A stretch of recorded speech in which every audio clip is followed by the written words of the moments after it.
Hey, what up gamers? Striker here coming at you with a new video, and dare I say it, it might possibly be a life-changing video in World of Warcraft. I'm going to tell you how to make the tiniest adjustment to your opener for a huge damage increase in Mythic Plus. Me personally, the simple adjustment took me from doing 250k on the tree boss in Alcathar Academy to 323k, and that's just one example. And I only just now started using it today. I got this tip out of a VOD review session that I had with Entrid. He's one of the top DHs in the world. Crazy player, crazy good, right? So everyone can thank him for blessing me with this DH tech that I'm about to share with you all today.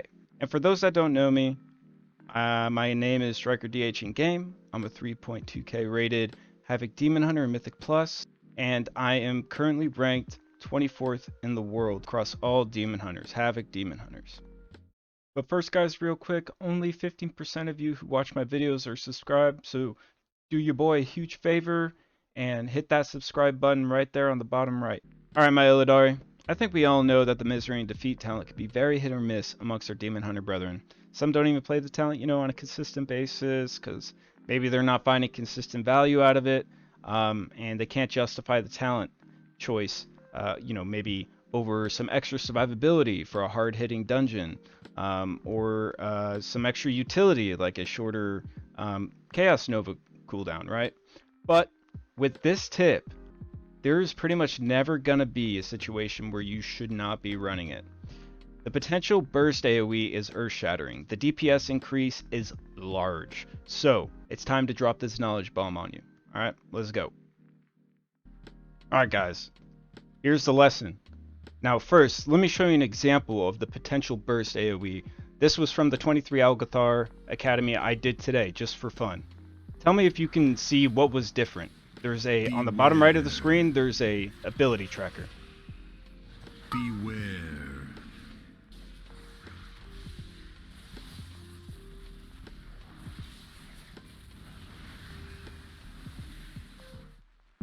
So what did we notice, guys? What was the difference? Well, on the screen here, right now, I have the rotation that we all know and love. Just your basic run-of-the-mill AoE momentum opener. But no mention of Sigil Misery. I mean, if you were anything like me, you were kind of just using it with, your normal combos and maybe throwing it right after the Sigil Flame. So maybe it'd be right before you use Immortal as you're running into the mobs. But doing that way, it was a huge mistake, right? Because in our opener, we have so many amplifiers and DPS increase windows, like Momentum, Initiative, the Demonic window, Essence Break window, so it would only make sense then to perfectly try to optimize a 20% damage increase using all those other small 5 to 6 second damage windows, right? And just scrunch them all together for some Omega burst damage in AoE. So basically this new rotation will set it up that you have all these buffs all in a tight damage window. And that way, when we have all these buffs at the same time, we're going to get that Essence Break, we're going to get those 2 Death Sweeps, and if you're fast enough, you can get about a half of an I-Beam cast, with the 20% increased damage, right?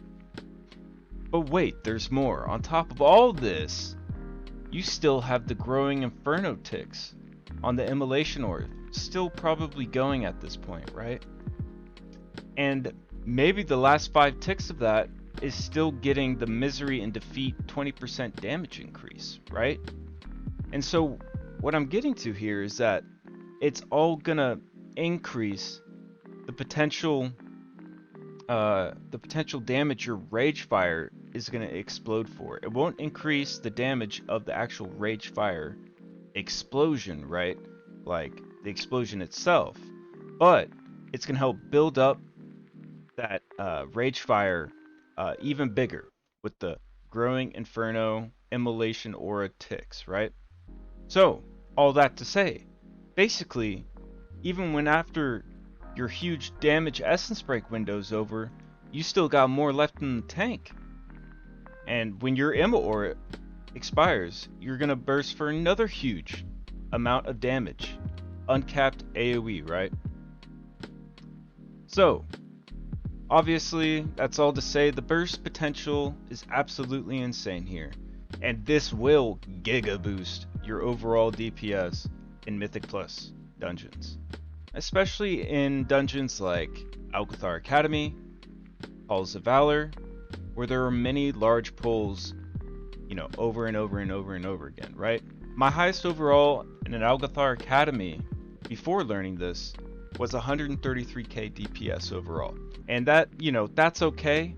I've always felt like I could do more, and now I know exactly how I can do more, because after this, I just did after learning this from Entrid, I just did a 23 Alcathar Academy, just for fun, just to test it out, and I immediately saw a 10k DPS increase, and that was with me playing pretty scuffed, honestly. I died like 5 times, and I died once in one of the tree area big pulls, so I think I could have easily done 160k. All that to say, the potential of the AoE increase for me as a Mythic Plus player is, I think it's really huge, and that's why I had to make a video about this right after learning about it.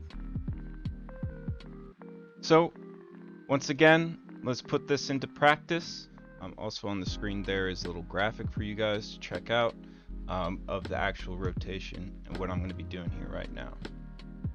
Alright, so let's do it.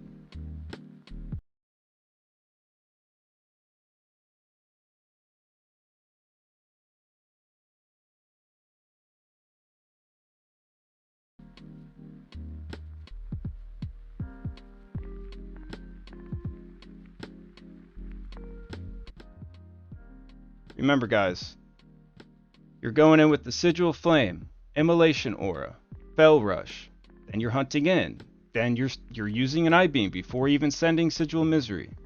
Only then do you send Sigil Misery. Then, while that's going, you send Vengeful Retreat, Essence Break.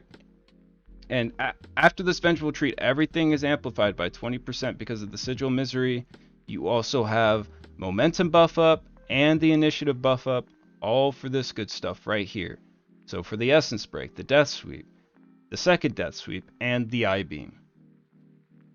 Alright guys, so hopefully this helps you guys out. It certainly helped me out a ton, and I'm a 3200 IO DH, like 25th in the world.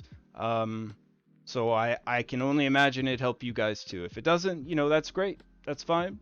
Not every video is for everyone, for every DH in the world. But either way, thank you for watching. And I am streaming on Twitch Monday through Fridays, starting at 2 p.m. PST. So if you want to go over there, watch me chess some keys and all of that, and ask some questions or just hang out with me, you're more than welcome to join us. All right? So thank you once again for watching, guys, if you made it this far in the video. And until next time, peace. Make sure you get out there and practice.